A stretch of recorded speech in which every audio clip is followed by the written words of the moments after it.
Thank you for listening to the Matt's Movie Reviews podcast, available on iTunes, Spotify, Podbean, and Stitcher. Also, please follow Matt's Movie Reviews on Facebook, YouTube, Parler, and Instagram. And of course, be sure to visit www.mattsmoviereviews.net for the latest reviews, top 10 lists, and more. Now, on to the show. My parents didn't teach me that I was a victim. They can turn back voting rights. Didn't nobody donate to us the right to vote? You a house nigga. I didn't call you a nigga. Oh, okay. That's a big difference. You're Uncle Tom. And Uncle Tom is somebody who has sold out by embracing the white man. Uncle Tom, bedwench, bootlicker, black white supremacist, chucking and jiving, house Negro, coon, Uncle Tom, coon. I have a coon award over there. Coon of the Year award. Hello and welcome to the Matt's Movie Reviews podcast. I'm your host, Matthew Pekovic, and this is episode number 277. Out now on DVD and on demand is Uncle Tom, a documentary that chronicles the history, the present, and the future of the black conservative in America, as well as the issues of race and identity politics that has gripped the United States. An incredibly insightful and important documentary, Uncle Tom is a film that must be watched, especially in these divisive times.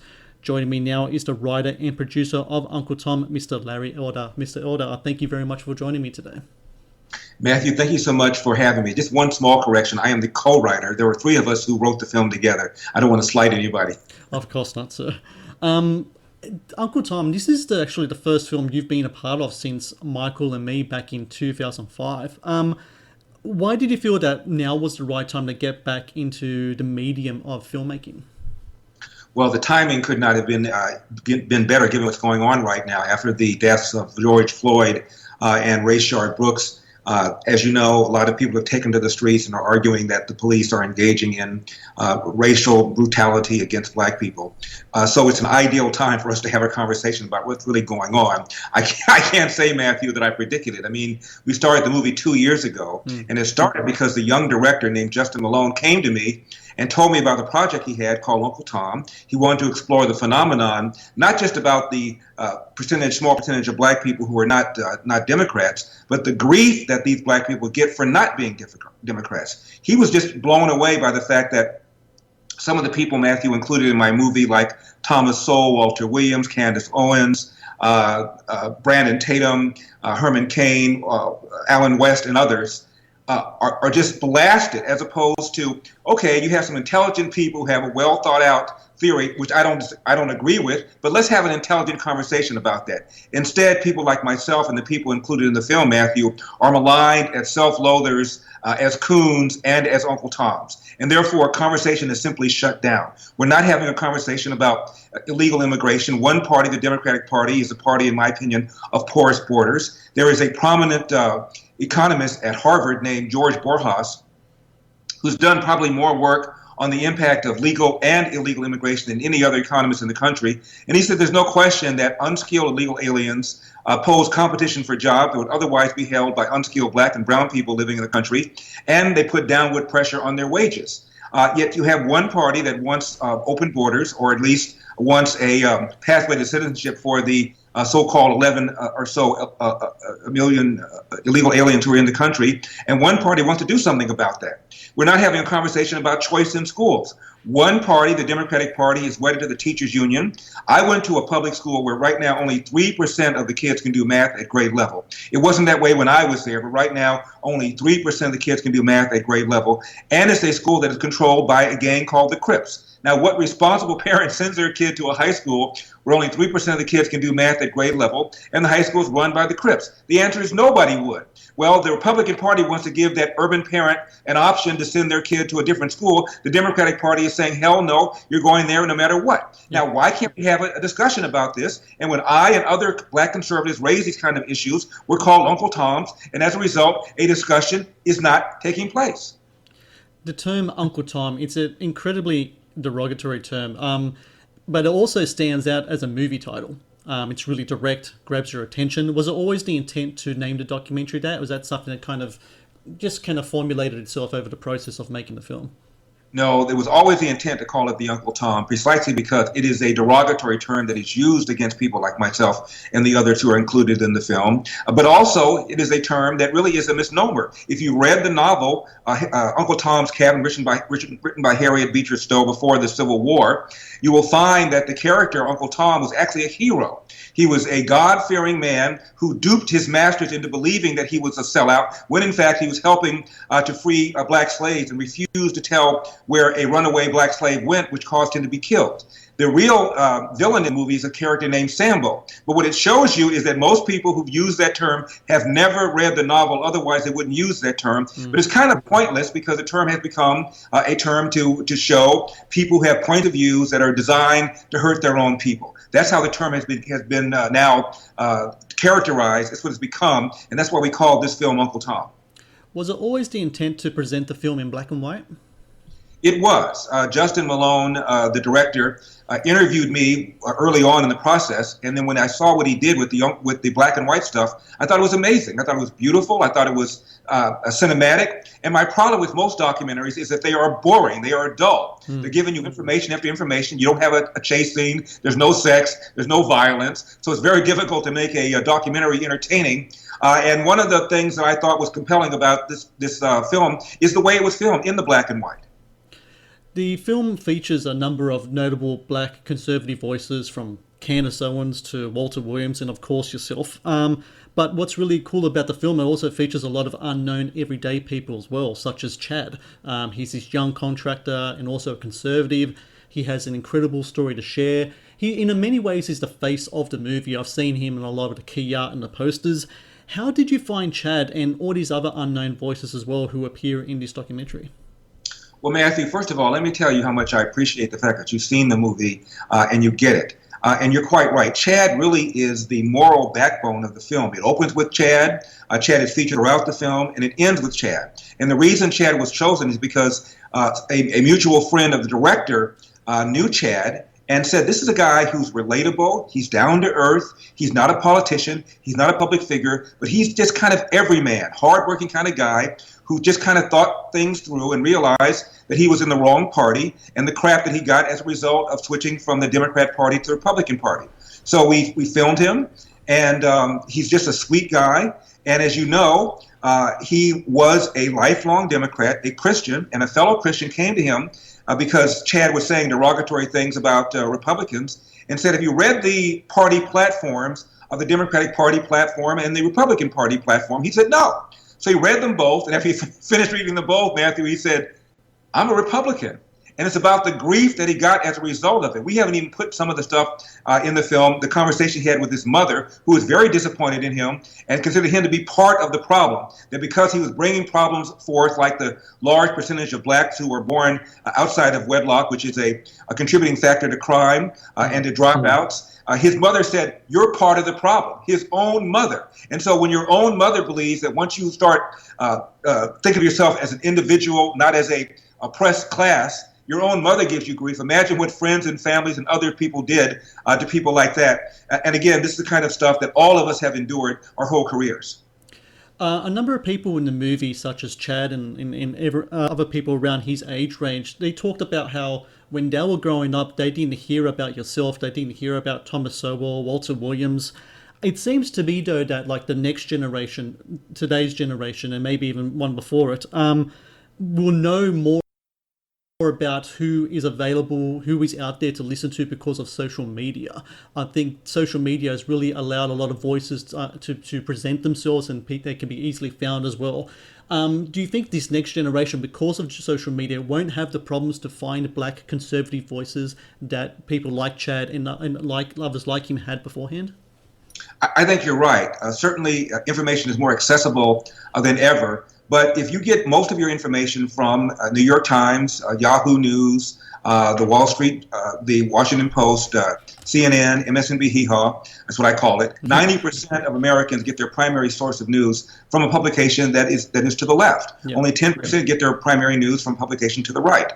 And the fact is that the publication to the left way, way, way outnumber those to the right. So if you're in a certain kind of social setting, have a certain kind of friends, a certain kind of mentality, the likelihood is that even though these sources are available, you're not going to know about them. For example, one of the most prominent publications for blacks is a magazine called Ebony. Yes. It doesn't have the same clout that it used to have, but at one time it was the magazine. Every black home had it on the coffee table.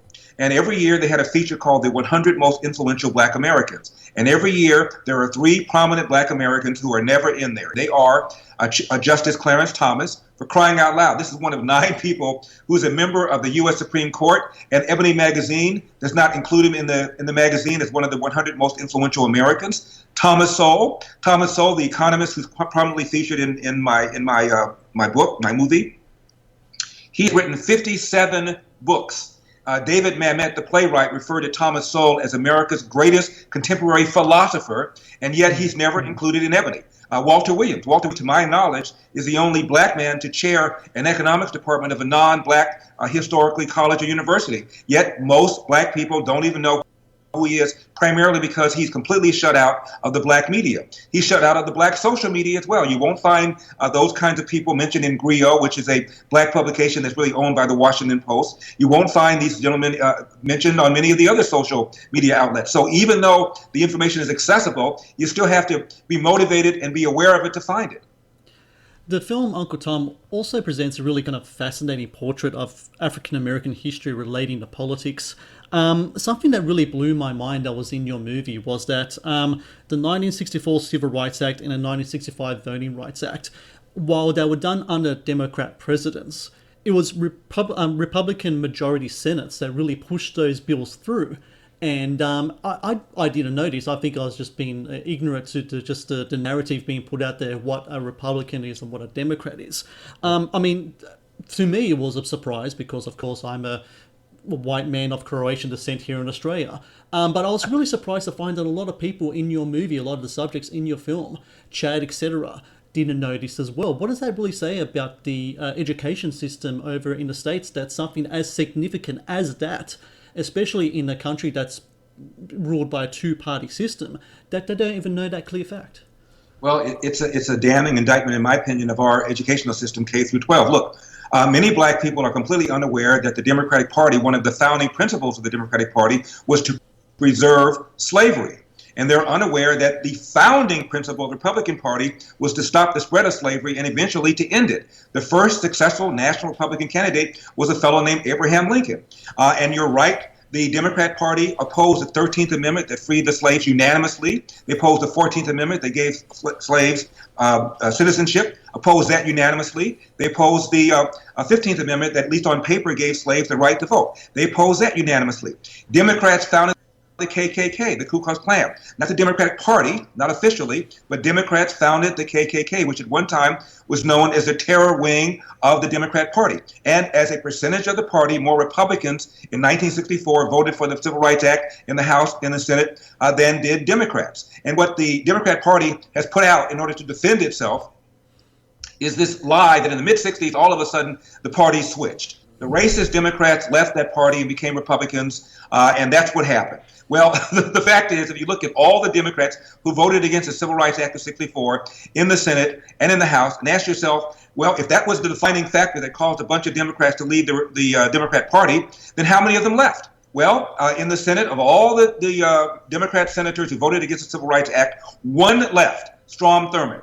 In the House, 1 left, whose name I can't even remember. And the rest of them were born Democrats, raised Democrats, and died a Democrat. Al Gore's father was one of those who helped to lead the longest filibuster in the history of the Senate to prevent the bill from even coming on the floor for a vote. He died a Democrat. And the first Republican to win a Senate seat in Tennessee, a southern state, since Reconstruction was a man named Howard Baker, who was pro-integration. So it is a lie that all the racist Democrats left the Democratic Party in the mid-'60s and went over to the Republican Party. It is true that the South became increasingly more Republican, but that took place for 30 years over the course of 30 years for the same reason everybody else becomes Republican. The Democrats became more left-wing, more pro-tax, more pro-abortion, more porous borders, more anti-military, more anti-religion, and that became increasingly unpalatable to people in the South. But that transition took 30 years. It is a lie that all of a sudden, in one fell swoop, all the racists left the Democratic Party and became racist in the Republican Party. It is a damn lie that the left has been putting out, and a lot of people believe it. Religion, particularly Christianity, played a really big part in the civil rights movement of the 1960s. Of course, over the decades, the influence of religion, especially the church, has waned. Less people in the pews, more people showing themselves, advocating themselves to be atheists, etc., etc. I have a theory about this, is that once religion is put out of the public square, there's a void. And that void, I think, has been filled with pop culture. All of a sudden, people are looking to celebrities, athletes, etc., as kind of like, almost like in a theological sense, that like they represent a new word, for example. How much of that sphere, pop culture, and the reverence that's given has influenced a lot of what people think now in regards to, for example, what we just talked about in who is a Republican, who is a Democrat? How much of it is propaganda? How much do you think of it is willfully done as propaganda? Well, let me answer your question this way. The number one problem facing the Black community is not the lack of religion, although that is a problem. The lack of embrace of God, although that is a problem. That is a function of the breakdown of the nuclear family. When you had mother and father in the house, you were far more likely to have children who were raised in the church. Right now, 70% of Black kids are raised without fathers. In 1965, that number was 25%. So it's gone from 25% to 70% now. And I don't think anybody would suggest that America is more racist now than it was back in 1965. So what's happened? What's happened is Lyndon Johnson, the Democrat president, launched what's called the War on Poverty and began paying all sorts of money to women, provided there was no man in the house. And what they've done, in my opinion, is they've incentivized women to marry the government, and they've allowed men to abandon their financial and moral responsibility. And forget about elder. Barack Obama once said a kid raised without a father is 5 times more likely to be poor and commit crime, 9 times more likely to drop out of school, and 20 times more likely to end up in jail. But we're not even having a conversation about whether or not the welfare state has caused the breakdown. In fact, the more precise term would be the non-formation of the Black family. And it's not just the Black family. In 1965, as I mentioned, 25% of Black kids were born outside of wedlock, which caused a guy named Daniel Patrick Moynihan, who later on became a Democratic senator to New York, to write a booklet called The Negro Family, A Case for National Action. He was talking about how horrific that number 25% is. Well, 25% of white kids now today are born outside of wedlock, and almost 50% of Hispanic kids are. It is the number one social problem facing America, and we're not even having a discussion about that. We're not having a discussion about that on the left because it would cause them to look in the mirror and go, my goodness, all these social programs have made things worse. And on the right, it would require them to have the courage to stand up and talk about a welfare state and have a conversation that makes everybody uncomfortable. To me, Candace Owens is a really fascinating person. I've been following her on social media for a while now. Her story is really interesting. Her approach to things is just the right type of confrontational kind of like activism that you need. What's really fascinating, though, is this whole kind of Blexit movement that she has going on right now. That's really kind of having people, look at the different platforms in front of them and make a choice. It's not about what culture you grew up in. It's not about it's the color of your skin. It's about what you can think of with your mind, what's in your mind, what's in your heart. And a lot of people are taking this to heart. They're moving over to different side of politics. They could even be independent. The whole point is you make up the mind of who you are. When you see that, does that give you hope in regards to the future of the African American conservatism in the United States? Indeed, it does. And the fact that she was able to convince Kanye West to make some positive statements as well. Within a matter of weeks after Kanye West made some positive statements about Donald Trump, there began to be some shift in the Black community, especially among men. I absolutely believe that because of Candace Owens, who, in my opinion, is a force of nature. She's smart. She's wickedly smart. She's witty. She's courageous. She's attractive. She's charismatic. She's got it all. And she's young. She's going to be around for a long time. And I'm very, very proud that she considers me to be something of a mentor for her. By the way, I've got a lot of mentors around here. One of President Trump's top aides is a guy named Stephen Miller. I first put Stephen Miller on my radio show when he was a teenager out here in Los Angeles, when he was a student at Santa Monica High over some issue. And over the years, we've had him on my radio show for maybe 70 times. And we followed his career when he became an aide to Senator Jeff Sessions, became an aide to Donald Trump, and now is one of his senior aides and is one of his principal speechwriters. Also, the guy that is the managing editor of Breitbart is a guy named Alex Marlowe. I gave him his first job in the field as an intern for one of my books. Ben Shapiro and Andrew Breitbart have both publicly accredited me with inspiring them to go into this field. Michelle Malkin, I was the first one to give her a spot on radio as a guest. She had never been on radio or TV before until she came on my radio show.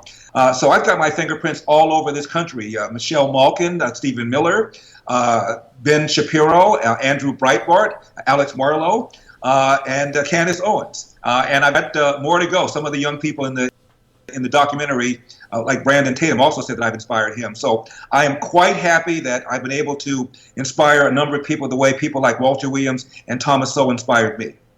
Well, I think a lot of people will be inspired after watching Uncle Tom, and people can find this at www.uncletom.com. You know, Mr. Elder, after I watched our screen, I actually bought a copy for myself, so I can have it personally, and I recommend everyone out there to do it as well. I'm all the way on the other side of the world in Australia, and I got a copy and I can watch it. How great thing technology is. So for everyone out there, please watch this movie. It's at www.uncletom.com. Gives you all the options. You can get it on DVD, you can get it on demand, you can get both.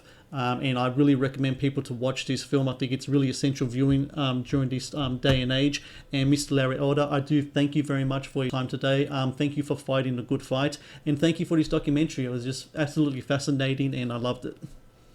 Matthew, it was my pleasure. Thank you so much for having me.